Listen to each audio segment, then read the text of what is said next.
Hello everyone and welcome to the Battle of Aldie custom multiplayer game, episode 7.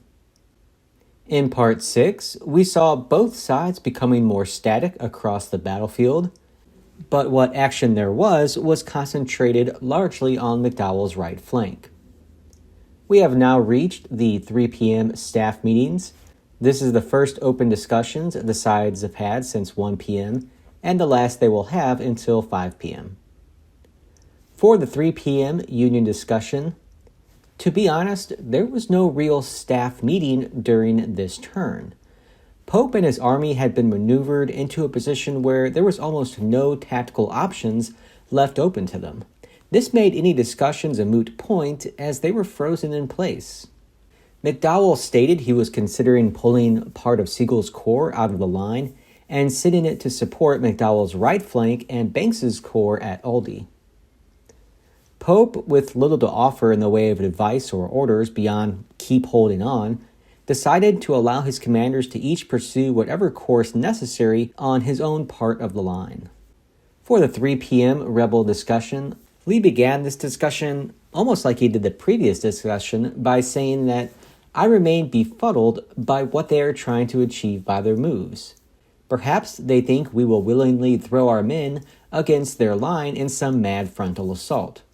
They seem content to continually form defensive lines, while Jackson is able to use terrain benefits to calmly outflank them in the east. Lee noted that he did not order an assault on Aldie with Hood's division, as the Federals in town had been counted with greater accuracy in the past 2 hours and found to be in greater force there than anticipated. With Jackson turning McDowell's right flank, he still hoped he might be able to reach the turnpike east of Aldie and help isolate the Federals guarding the town. A.P. Hill reported success on his front as he fought off the Union counterattack on their right flank and continued to push northward against the Yankees. The 3 p.m. rebel orders. For Jackson's orders, Lee noted that a lot of Yankees have routed in front of your lines. They are looking desperate to try and hold some sort of position there, but they keep going backwards. I say keep going as before, keep out of the open, and keep flanking them.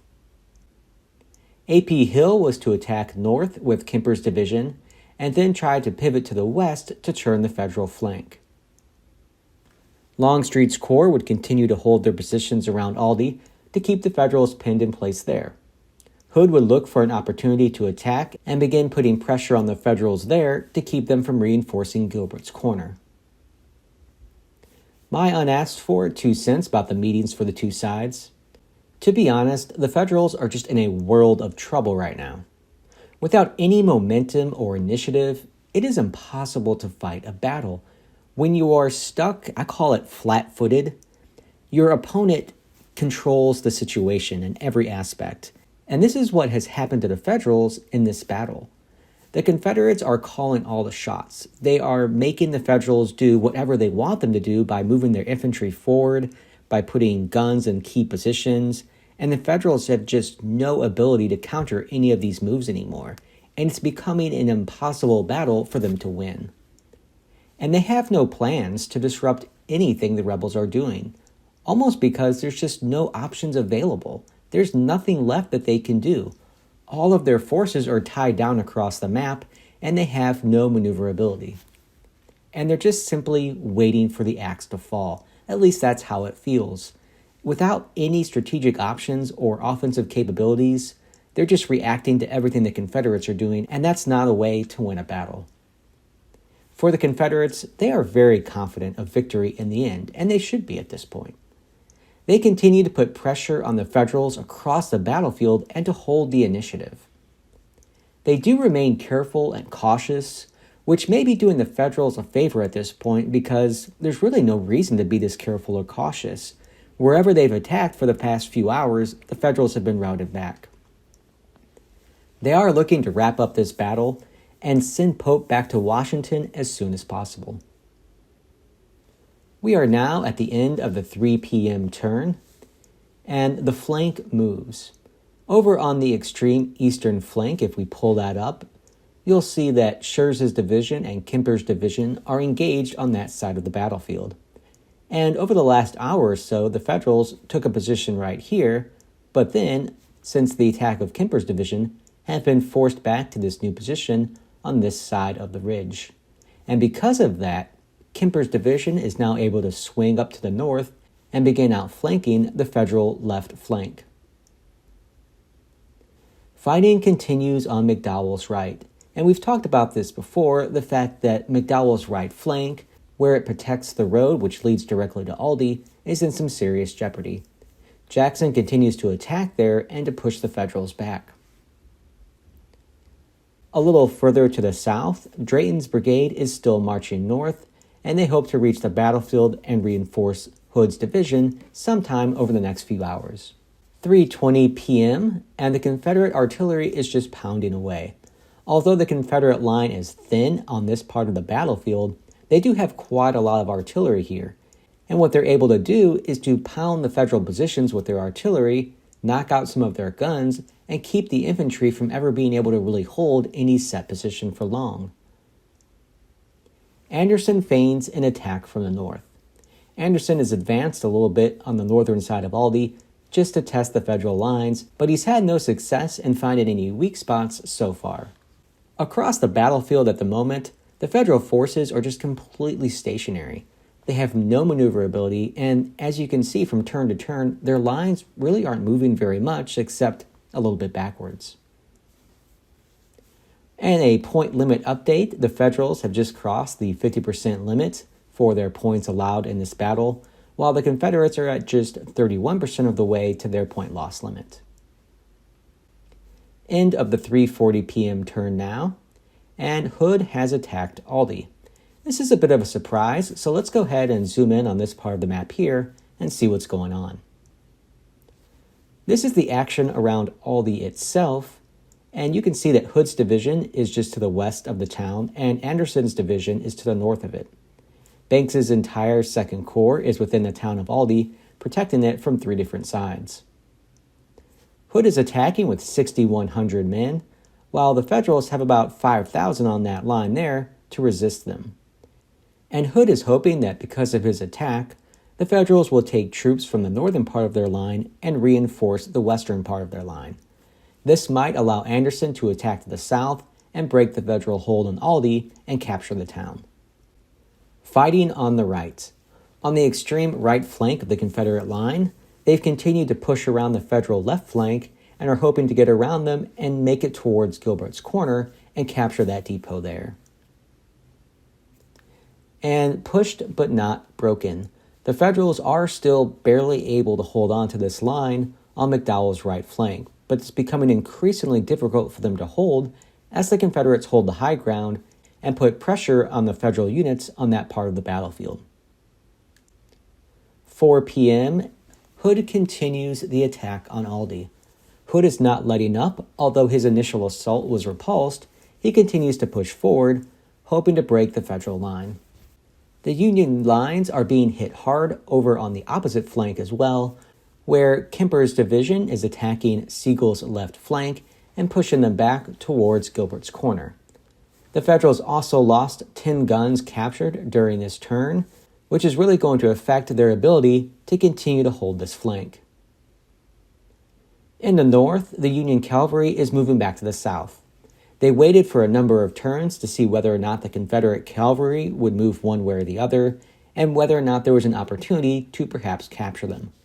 That opportunity never presented itself, and now they're moving back to the southern part of the battlefield to reinforce the left flank of Pope's line. 4:20 p.m., Hood maintains the attack. Zooming in on this part of the battlefield, you can see that Hood's division is still attacking Banks's corps just outside of Aldie. And Hood has lost about 1,300 men so far, more than 20% of his division in this attack. For the Federals here, they've lost about half that number. So the attack is not quite going as planned for Hood, and Banks continues to hold that flank with relative ease. I think it's time we talked about Fitz-Lee's cavalry brigade a little bit. They haven't moved in a number of hours, and you have to wonder, where are you at? Fitz-Lee has a number of different strategic options that he can pursue right now. He could move to the north and attack the Federals there and see what's going on the northeastern corner of the battlefield.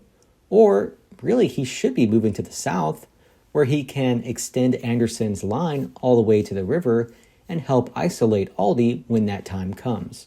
But as he's sitting there right now, he's not really accomplishing much. The Federals getting flanked. The left flank of Pope's line continues to be a problem area, so let's go ahead and zoom in on that part of the battlefield. Here you can see that Kemper's division is battling the miscellaneous 1st Corps units protecting the left flank of Pope's army. And you can see that they've been routed and they've been pushed back, and the Federal line is in a world of trouble. Kemper's division continues to just outflank the Federals every opportunity they get and prevent them from forming any real defensive line.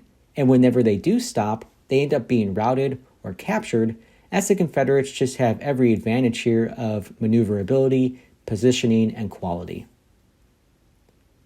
Moving to the 4:40 p.m. turn, and there are mounting losses for Hood's division outside of Aldie.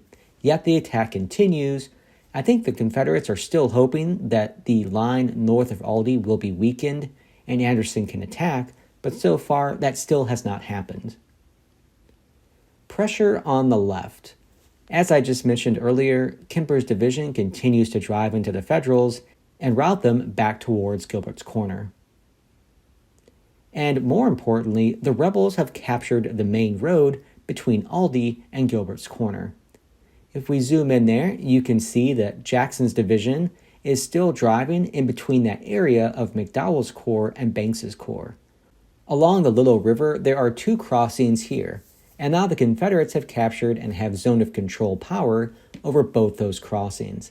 And why is that important? Because with the other forces under Longstreet, they can now work together to isolate and bag all of Banks's Corps within Aldie. 5 p.m. turn now, and the Federal left flank is simply crippled. Kemper's division continues their attack, and there's no real resistance left on that part of the battlefield. And the Confederates continue to hold that road between Aldie and Gilbert's Corner. The Federals were not able to launch any counterattack, and now are completely separated from one another. The only real good news for the Federals is that Aldie has held out. Banks's Corps has resisted the attacks of Hood's division and still holds their original lines.